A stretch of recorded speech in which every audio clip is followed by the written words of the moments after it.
మరి మనందరం పాపంలో మునిగిపోయినప్పుడు మన పాపాల నుంచి మనల్ని కాపాడటానికి వచ్చిన ఆయన విమోచకుడే, రక్షకుడే యేసుక్రీస్తు వారు. ఆయన నామంలో మీరు బాప్తిస్మం తీసుకుంటే మీ పాపాలు ఏమవుతాయి? క్షమించబడతాయి. తరువాత మీరు మరణిస్తే ఎక్కడికి వెళ్తారు? దేవుడి దగ్గరికి వెళ్తారండి. ఎక్కడికి వెళ్తాం? దేవుడి దగ్గరికి వెళ్తాం. పవిత్రుడైన దేవుడి దగ్గరికి మనం తిరిగి మరలా వెళ్ళాలి అంటే మనం పవిత్రంగా ఉండాలి.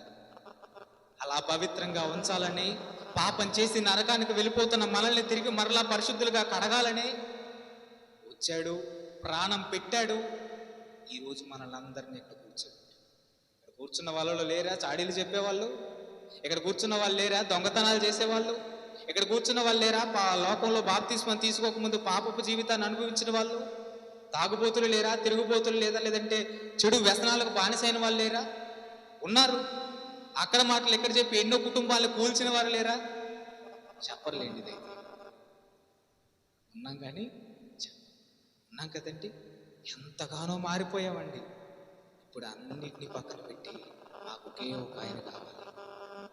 ఈ లోకంలో కనపడుతున్న ప్రేమలన్నీ ఏదో అవసరత కోసం, కనపడుతున్న బంధాలన్నీ ఏదో వాటి కోసం అయితే, ఏమీ లేనప్పుడు, డబ్బు మన దగ్గర లేనప్పుడు, సంపద మన దగ్గర లేనప్పుడు మన వాళ్ళే మనల్ని వదిలిపెట్టి వెళ్ళిపోతే, మన దగ్గర ఏమున్నా లేకపోయినా యేసుక్రీస్తు అని చూసారంటే మీరు ఎప్పుడన్నా చూసారా?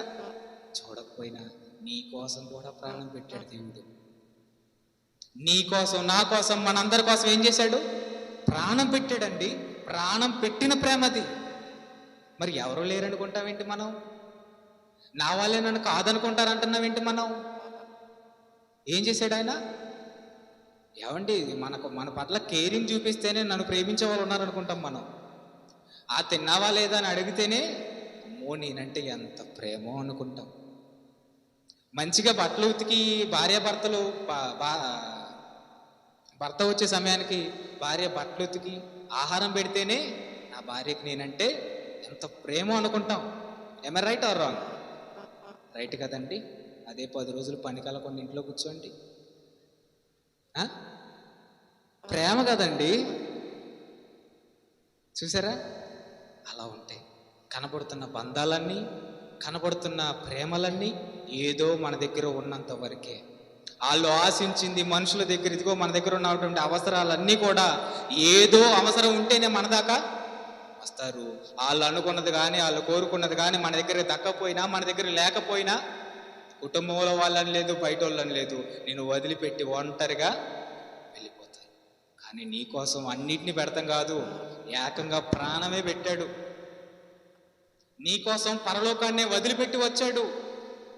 నీకు ఒక సీఎం పదవి ఇస్తే ఒక అరగంట రమ్మంటే కూర్చొని మాట్లాడతానికి వస్తావా?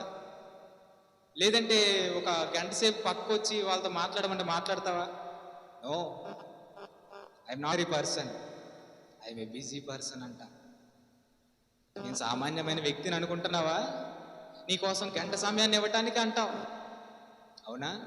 నీకోసం 33.5 సంవత్సరాలు పరలోకంలో తండ్రి పక్కన ఉన్న సింహాసనాన్ని వదులుకొని వచ్చాడు.